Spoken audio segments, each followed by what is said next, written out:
Bueno, hermanos y hermanas, abran sus Biblias en la carta a los Gálatas, en el capítulo 4 y el versículo 21. Como tenemos menos tiempo, pues hoy me como la introducción. Así que vamos a leer Gálatas 4, a partir del versículo 21 hasta el capítulo 5, versículo 1. Es lo que dice la Escritura. Decidme, los que queréis estar bajo la ley, ¿no habéis oído la ley? Porque está escrito: de Abraham tuvo 2 hijos, uno de la esclava, el otro de la libre. Pero el de la esclava nació según la carne, mas el de la libre por la promesa.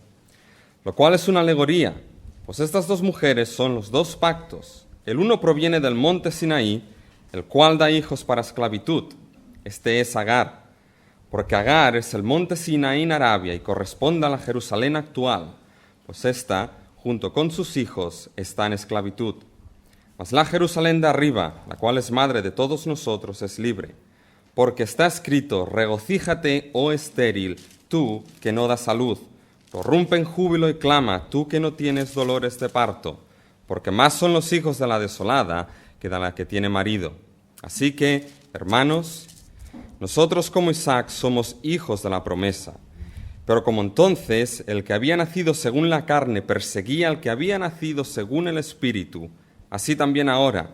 Mas, ¿qué dice la Escritura? Echa fuera a la esclava y a su hijo, porque no heredará el hijo de la esclava con el hijo de la libre. De manera, hermanos, que no somos hijos de la esclava, sino de la libre. Estad, pues, firmes en la libertad con que Cristo nos hizo libres, y no estéis otra vez sujetos al yugo de la esclavitud.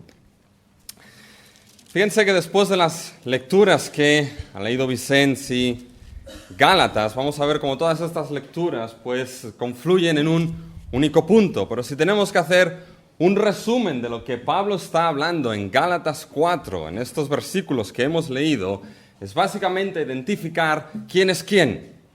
Quién es el hijo de la esclava, quiénes son los hijos de esclavos y quién es el hijo de la libre, quiénes son aquellos que son libres. Básicamente es lo que se puede resumir esto que hemos leído. Y déjenme que vamos a destacar 2 cosas en estos versículos, 2 puntos. Primero, lo que destacaremos es la identificación. Vamos a identificar quién es quién. Y segundo, la aplicación. Vamos a aplicar qué es lo que esto significa. Primero será la identificación de que los creyentes en Cristo son los hijos libres de la promesa.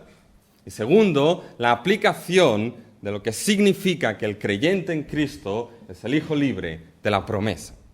Así que hoy un poquito voy a tirar un poco de lo que es su santa paciencia, porque el primer punto va a ser puramente explicación. Vamos a explicar qué es lo que Pablo está diciendo. Y el segundo punto será la aplicación para nuestras vidas y para la vida de la iglesia de lo que esto significa. El motivo de ello es porque hay textos en la Biblia que te permiten ir rápidamente a la aplicación y hay otros textos en la Biblia que no te permiten ir rápidamente a la aplicación. Y el de hoy, es un caso de esos. Así que el primer punto será explicación y después vamos a aplicar todo lo que Pablo está diciendo. Así que el primer punto, la identificación del creyente en Cristo como el hijo libre. Ahora la pregunta es: ¿cómo se está realizando esa identificación? ¿Cómo Pablo identifica esto? Lo va a identificar básicamente identificando, válgame la redundancia, la procedencia del hijo esclavo y del hijo libre. ¿De dónde proceden cada uno de estos 2? Fíjense, cuando uno lee estos versículos en Gálatas, es imposible chocar con algo. Y son los términos de esclavo, esclavitud, libre y libertad. En 11 versículos que hemos leído, 8 veces aparecen el término esclavo o esclavitud y 7 veces aparecen los términos libre o libertad. Es decir, existe un continuo énfasis entre esclavo y libre. Existe un continuo contraste. Y ese contraste no está hecho de cualquier manera. Ese contraste entre esclavo y libre está hecho unido a otra idea importante. Y es la idea de identificar el origen la procedencia, de dónde procede, qué es lo que genera aquellos que son los hijos de esclavitud y cuál es el origen o aquello que genera aquellos que son los hijos libres, los hijos de libertad. Es decir, Pablo está diciendo, identifica la fuente de donde provienen, identifica la fuente de esclavitud e identificarás al hijo esclavo. Identifica la fuente de libertad e identificarás al hijo libre. Yo sé que muchos aquí han ido a hoteles, ¿sí o no? Y una de las cosas que cada vez yo tengo temor a los hoteles es cuando uno va a ducharse. Y la razón de ello es porque cada vez los monomandos de las duchas son más complicados. Ya no son aquellos que tienes dos con el puntito rojo y el puntito azul y sabes dónde está, cuál es el agua caliente y cuál es el agua fría. Esos monomandos tan extraños, ahora uno ya no sabe, les da la vuelta y no cae el agua de la ducha. Entonces no se da cuenta que uno tiene que tirar hacia afuera para que el agua caiga de la ducha. Y una vez has hecho eso, has de identificar si la izquierda es el agua caliente o la derecha es el agua caliente, porque esos puntitos rojos y azules han desaparecido. Y después de que uno se ha quemado o se ha congelado según hacia dónde haya tirado, al final acaba identificando la izquierda es la fuente del agua caliente y la derecha es la fuente de agua fría. Eso es un poco lo que Pablo está diciendo aquí. Identifica la fuente de esclavitud e identificarás al hijo esclavo. Identifica la fuente de libertad e identificarás al hijo libre. Entonces ustedes van leyendo, van a ver cómo hay ese énfasis en el origen de esto. Y eso era algo importante para la situación que se encontraban los Gálatas. Porque fíjense cómo Pablo está empezando en el versículo 21. Pablo les está dando un desafío a esos Gálatas. Y les dice, decidme los que queréis estar bajo la ley. Fíjense que ese era el problema que se estaba generando ahí en la iglesia de los Gálatas, aquel conjunto de iglesias. Aquellos que querían estar bajo el yugo de la ley. Ya hemos ido explicando qué quiere decir esto en la carta a los Gálatas. No habían llegado a este punto todavía. Queréis estar ahí. En el mensaje pasado vimos, queréis guardar los días, los meses, los años. Y Pablo les está diciendo, si volvéis a este punto, estaréis en la misma situación de esclavitud cuando no todavía estabais adorando a los ídolos como cuando erais paganos. ¿Se acuerdan en el capítulo 4, los versículos del 8 al 11? Pablo les está diciendo esto. Y Pablo les dice, bien, vosotros los que queréis llegar ahí, les va a lanzar una pregunta, le dice, ¿no escucháis la ley? ¿No escucháis? Y ahí la ley es lo que la Escritura está diciendo. Y la ley y la Escritura en Gálatas está por la voz de Dios. Lo que la Escritura dice es lo que Dios dice. Pablo les está diciendo, ¿no estáis escuchando vosotros que queréis ir ahí lo que Dios mismo está diciendo en esa ley, en esa Escritura? Pablo como apóstol hubiese podido apelar a su autoridad como apóstol, pero no lo hace. Apela a una autoridad mayor, a una autoridad suprema, que es la autoridad de Dios mismo en la Escritura. Dice, ¿no escucháis lo que Dios dice? Si escuchaseis, les dice Gálatas, si escuchaseis esa ley, leeríais dos cosas en ella. Escucharíais dos cosas en ella. Y la primera que escucharíais, aunque suena un tanto fuerte, pero vamos a ver, es que es el antiguo pacto de la ley, el cual produce hijos de esclavitud. Es el antiguo pacto de la ley, el cual produce hijos de esclavitud. Fíjense, para explicar esto, Pablo va a usar la historia de Abraham, Agar, Ismael, Sara e Isaac. Y fíjense que primero lo que va a hacer Pablo va a establecer el terreno. Fíjense los versículos 22 y 23. Les va a decir básicamente que Abraham tuvo dos hijos, uno de la esclava y otro de la libre. Uno según la carne, nos están diciendo, y el otro por la promesa. Lo que Pablo está diciendo ahí, según la carne y por la promesa, en ambos obviamente hubo contacto de carne. Pero lo que está diciendo es que uno es según la carne por esfuerzo humano y el otro por la promesa es el medio por el camino por el cual este hijo vino, es por el medio de la promesa, lo que Dios había prometido. Fíjense que hasta este punto lo único que aquí está haciendo Pablo es responder a la pregunta que él mismo les ha hecho a los Gálatas. ¿No escucháis la ley? Si escuchaseis, veríais esto. leeríais esto. Abraham tuvo 2 hijos, uno de la esclava según la carne y uno de la libre por la promesa. Pero hasta este punto Pablo no ha explicado nada. Hasta este punto Pablo no ha interpretado lo que esto quiere decir a la luz de la situación que estaban viviendo los gálatas. A la luz de esa situación de aquellos que querían volver bajo la ley del antiguo pacto.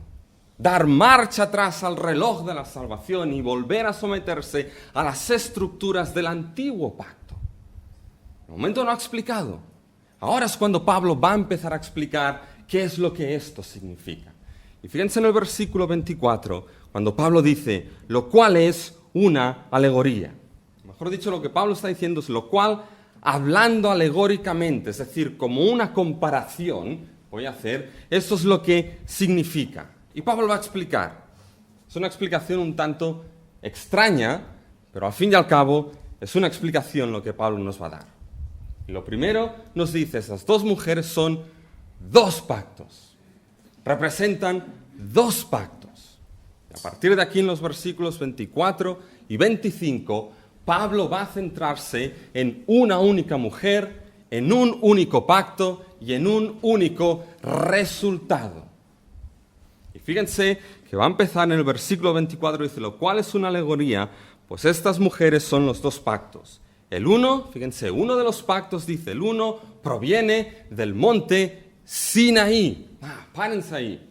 Y ha identificado un pacto. Es el pacto del monte Sinaí. Es el pacto cuyo elemento central, en ese momento en que Dios entró en pacto con su pueblo en el Sinaí, el elemento central era precisamente la ley que Dios dio al pueblo de Israel. Eso está en Éxodo del 19 al 24. Cuando llegan a las faldas del monte Sinaí, dice, vosotros seréis mi pueblo, mi especial tesoro, un reino de sacerdotes, una nación santa, si guardáis las palabras de mi pacto. ¿Qué palabras? Éxodo 20, los 10 mandamientos. 21, 22 y 23, la aplicación de esos 10 mandamientos, de esas 10 palabras a la vida de Israel. Y en el capítulo 24, lo que hace Moisés es escribir el libro del pacto, esto que Dios había dicho, y entra en pacto con Israel. Una de las mujeres es ese monte Sinaí, cuyo elemento central y esencial, lo que mantenía a Israel como pueblo del pacto, eran esas 10 palabras, esa palabra misma de Dios. Ahora, a partir de aquí, es decir, ese pacto de la ley, ¿con qué mujer se relaciona? ¿Con la esclava o con la libre? Porque si se relaciona con la esclava, va a producir hijos de esclavitud. Si se relaciona con la libre, va a producir hijos de libertad. ¿Sí o no? Ahora, fíjense cómo Pablo poco a poco va explicando esto. Fíjense el versículo 24. Identificado, el uno proviene del monte Sinaí. Y fíjense, el cual da hijos para esclavitud. Dices, aquí parece ser que identifica con la esclava. Pero para que no quede duda, Pablo mismo nos lo dice. Este es Agar. ¿Se dan cuenta de lo que Pablo está haciendo aquí? Agar, esa esclava, básicamente, que da hijos de esclavitud, representa, se corresponde, diríamos, con ese pacto del monte Sinaí, ese pacto de la ley que genera hijos de esclavitud. Lo que Pablo poco a poco les está trazando a los Gálatas, es decir, en todo el argumento de Gálatas, es que esa ley para ser acepto delante de Dios, esa ley para justificarse delante de Dios, esa ley para formar parte del pueblo redimido de Dios, esa ley no genera esa libertad, no genera esa aceptación. Pensé que los enemigos ahí que se habían infiltrado en Galacia podían decir, bueno, pero un momento, Pablo, Abraham tuvo 2 hijos, y estás diciendo que para ser hijos de Abraham y esa promesa se necesita ser hijo de Abraham, pero entonces, ¿qué pasa con Ismael? Y Pablo les va a decir, en temas de ser hijos de Abraham, debéis saber en qué sitio de la carretera estáis. Yo recuerdo mi primer viaje a Londres, fue después del primer año de casados con Leida. ya saben que ahí conducen por la mano izquierda, ¿sí o no?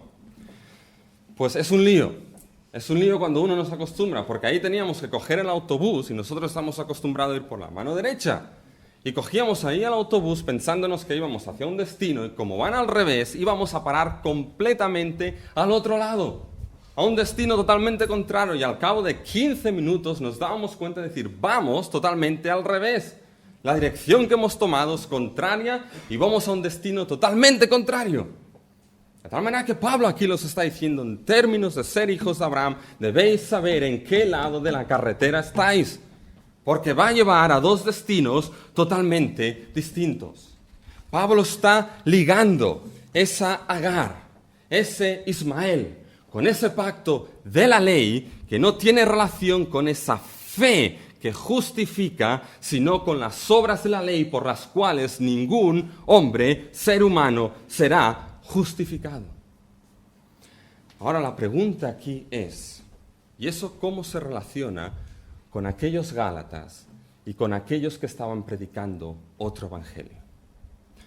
Fíjense que hay una última comparación que Pablo va a llevar a cabo.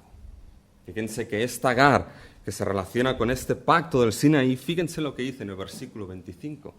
Dice, porque Agar es el monte Sinaí en Arabia, fíjense ahora, y corresponde a la Jerusalén actual, pues esta, junto con sus hijos, está en esclavitud. ¿Qué quiere decir esta Jerusalén actual?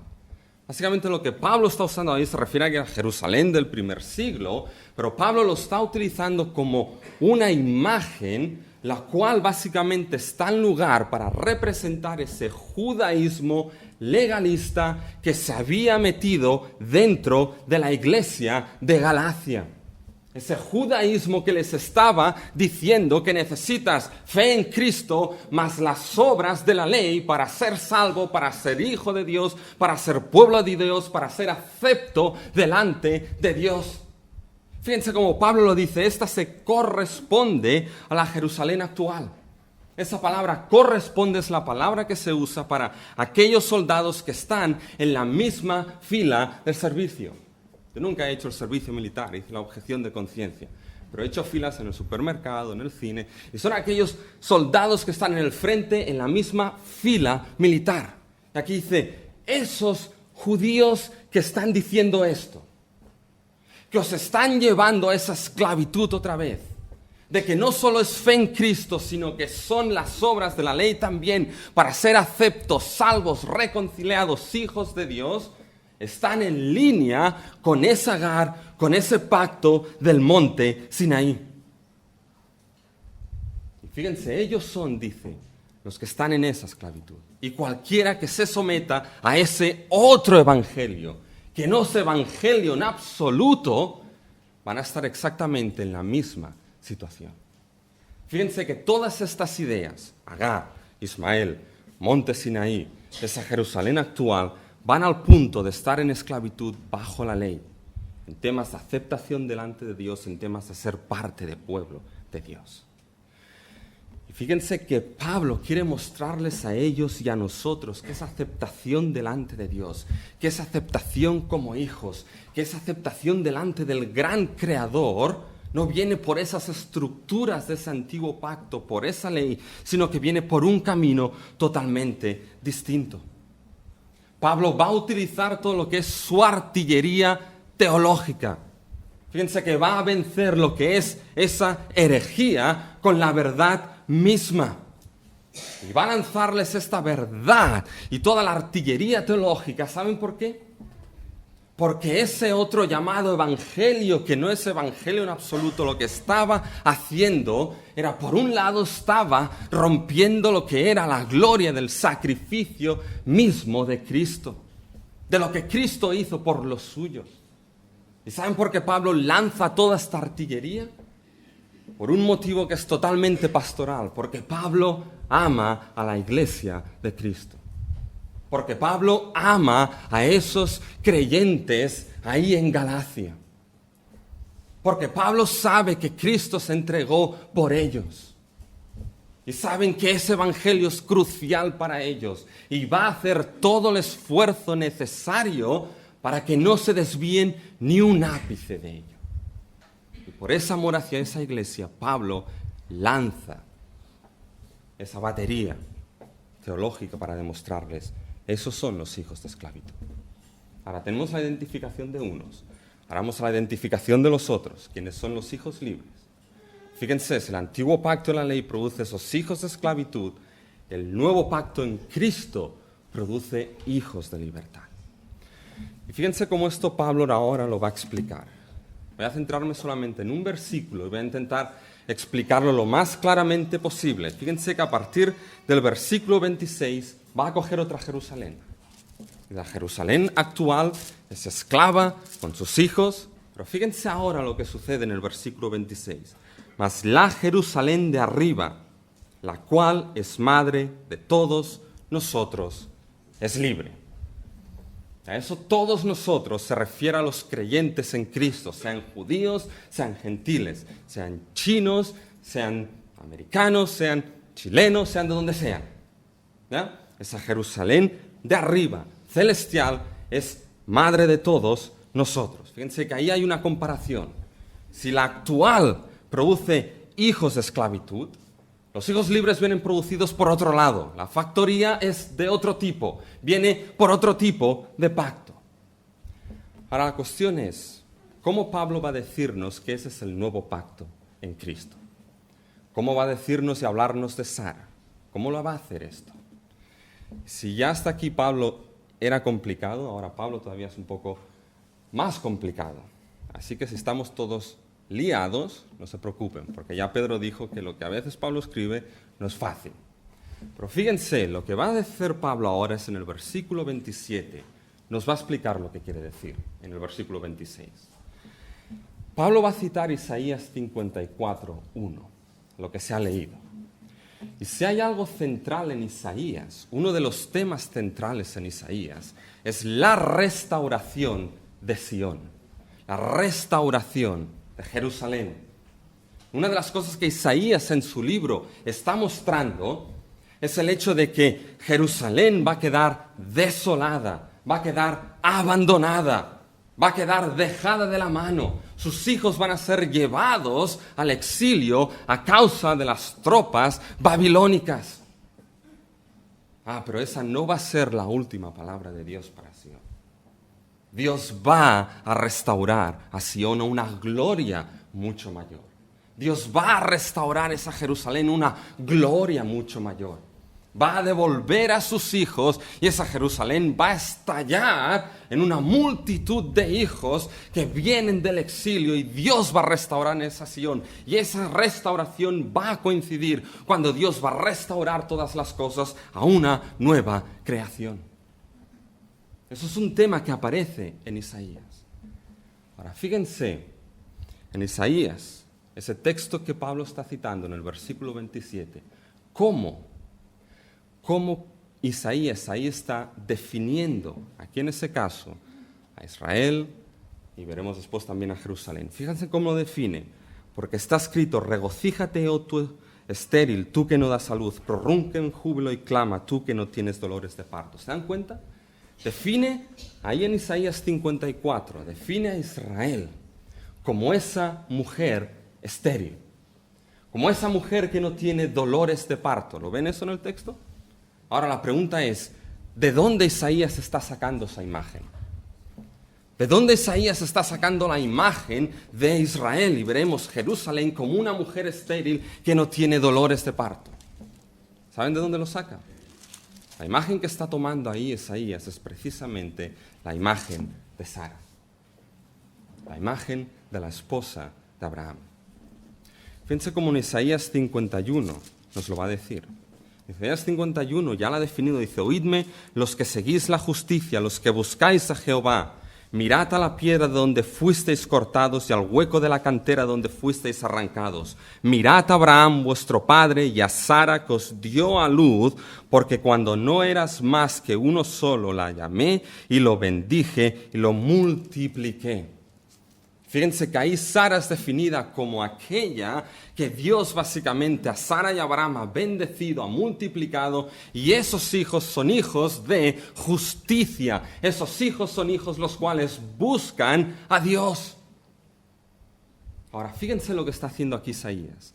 Tiene esa imagen en Isaías 51 y lo que hace va a ser coger esa imagen de Sara, la cual su vientre fue abierto por la promesa misma de Dios para dar al hijo libre de promesa, y lo que hace es aplicarlo a la situación de Israel.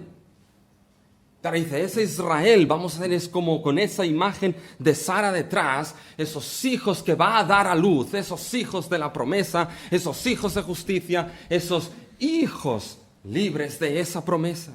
Y lo curioso es que lo que hace Isaías muchas veces toma la imagen de una mujer para definir a Jerusalén también. Así fíjense, en ese versículo nos encontramos Sara, en ese Isaías 54, y nos encontramos a Jerusalén. Y el motivo por el cual está diciendo, regocíjate, prorrumpe en júbilo, clama. El motivo de ello básicamente es porque ahora esa Jerusalén, gracias a la obra de su marido, de su hacedor, que es Dios mismo, va a dar a luz hijos e hijas de justicia con la imagen de Sara detrás, hijos que buscarán la justicia de Dios, hijos que buscarán a Dios mismo, hijos de la promesa, hijos de la mujer libre. ¿Y saben lo grandioso que ellos? ¿Ustedes se acuerdan de Super Ratón? Dice, no se vayan todavía, aún hay más. ¿Y saben lo que es lo grandioso de eso? Que el capítulo 54 de Isaías viene después del capítulo 53. Toma mis matemáticas. Eso es importante. Si yo les menciono qué sucede en el capítulo 53 de Isaías, casi todos aquí pueden decirme lo que sucede. Y es la canción del siervo sufriente. Es la canción del siervo de Jehová, el cual fue traspasado por nuestras transgresiones, el cual fue llevado como oveja al matadero y no abrió su boca, el cual Dios mismo derramó su juicio y su castigo por aquellos que eran inicuos encima del siervo sufriente de Dios. Y es ese siervo sufriente, traspasado por nuestras transgresiones, lo que abre la puerta al capítulo 54. Lo que abre la puerta de que ahora esa Jerusalén pueda estallar con hijos de justicia y con hijos que buscan a Jehová. Y lo glorioso es que el capítulo 54 y 55 de Isaías está hablando del nuevo pacto. Eso sucede bajo un nuevo pacto. Y fíjense lo que Pablo ha hecho, lo que Isaías ha hecho aquí. Ha tomado la promesa de Abraham en el pacto que Dios hizo con Abraham y ahí en Sara, ese hijo de la promesa, y lo ha ligado con el nuevo pacto en el siervo sufriente. Ahora traigan eso a Gálatas. Pablo no se está inventando nada aquí. Pablo, cuando les dice ahora, Gálatas, esa Jerusalén celestial es madre de los libres. Cita Isaías, Pablo está diciendo, ahora Gálatas, eso se produce, se ha cumplido en el evangelio de ese siervo sufriente, de ese Cristo que os he predicado y que habéis aceptado. Ahora esto se ha cumplido en vosotros por ese Cristo crucificado y ese nuevo pacto inaugurado. Y lo glorioso dice, esa Jerusalén celestial que es vuestra madre, es vuestro destino también. Ahí está vuestra herencia gracias a lo que Cristo ha hecho. Fíjense, el versículo 28 es el resultado normal de todo esto. El versículo 28 de Gálatas. Fíjense, después de eso les dice, así que, esa es la conclusión, así que hermanos, nosotros como Isaac somos hijos de la promesa. ¿Quiénes? Aquellos que han aceptado ese siervo sufriente, ese Cristo que ha abierto un nuevo pacto y que ha producido esos hijos de multitud de justicia y que buscan a Dios por la pura gracia de Dios. Ahí están los hijos libres, los creyentes en Cristo. Esa era la explicación. Ahora toca la aplicación. Hemos identificado y toca la aplicación. Y vamos a aplicarlo rápido. Fíjense lo que es hoy tienen un mensaje al estilo puritano. Aquellos que les gustan los puritanos, ellos explicaban mucho y después aplicaban, ¿no? Pues ahora vamos a la aplicación. El haber identificado al creyente en Cristo, al creyente del nuevo pacto, como sus hijos libres de la promesa, ¿cuál es la aplicación de esto? Y hay dos aplicaciones. La primera es que, como tales, como iglesia, debemos salvaguardar la libertad ganada por Cristo. Debemos salvaguardar la libertad ganada por Cristo. Hermanos, hermanas, la iglesia tiene el privilegio y la iglesia tiene la responsabilidad de guardar esa libertad que Cristo ganó por los suyos en la cruz del Calvario. Esa libertad que dice que es por gracia y por fe en Cristo que somos quienes somos. Y que no hay requisito alguno, solamente esa cruz de Cristo y esa fe en Él. Y la iglesia tiene que salvaguardar esto porque tiene que ser consciente de algo, hermanos y hermanas. Que ese conflicto entre esclavitud y libertad existió, existe y existirá hasta que Cristo vuelva a recoger a su iglesia. Ese conflicto entre esa libertad ganada por Cristo en los creyentes y esa esclavitud de obras humanas para construirse una escalera a Dios va a estar siempre presente hasta que Cristo vuelva. Fíjense cómo Pablo se lo va a decir a los Gálatas. Nos lo va a decir a nosotros. Y esto tiene que ponernos en alerta. Fíjense el versículo 29. Después de la aplicación dice, pero como entonces el que había nacido según la carne perseguía al que había nacido según el Espíritu, así también ahora. Lo que Pablo está haciendo ahí es un poco interpretando lo que sucede entre Ismael y Isaac en Génesis 21. Los dos hermanos que se peleaban. ¿Quién no se pelea con los hermanos? Yo no. Pues no tengo, así que no me puedo pelear. Pero fíjense que no solamente era una pelea entre hermanos. Lo que ahí se está viendo la historia de la salvación era el hecho de que había el choque entre dos simientes.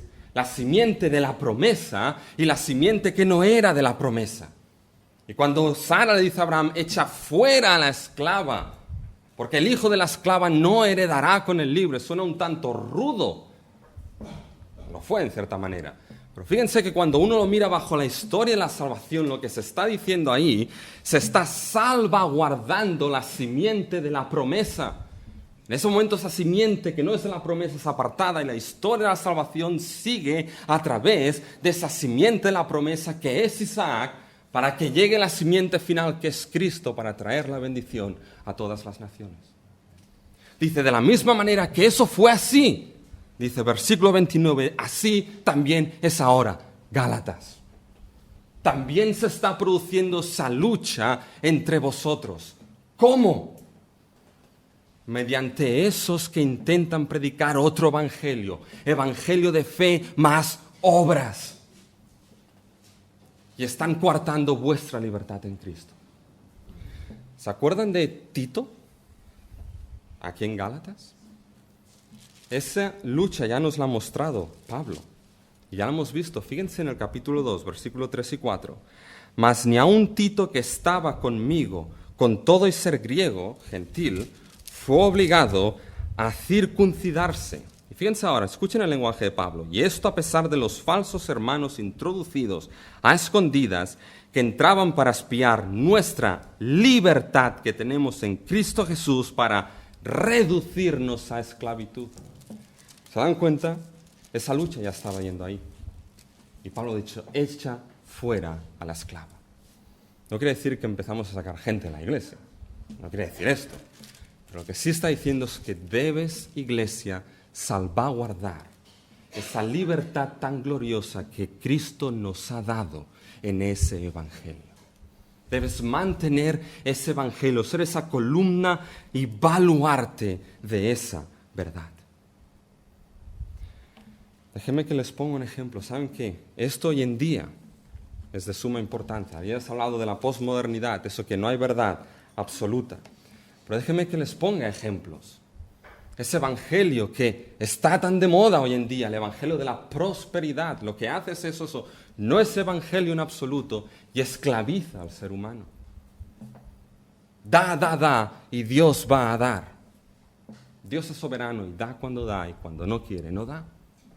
Pero no puedes hacer al ser humano esclavo de eso. Quizá el legalismo no es tanto por la ley mosaica como en Gálatas, pero tiene otras caras. Hay un legalismo de santidad. Así es como las cosas se hacen, yo los veo y debe ser, y el que no lo haga así, no es tan santo. cuidado con esto dentro de la iglesia. Déjenme que les ponga otro ejemplo, algo que viví en Canadá. Y con el ejemplo que voy a poner, que nadie piense que tiene relación con algo, porque ya estaba preparado antes de la reunión de ayer.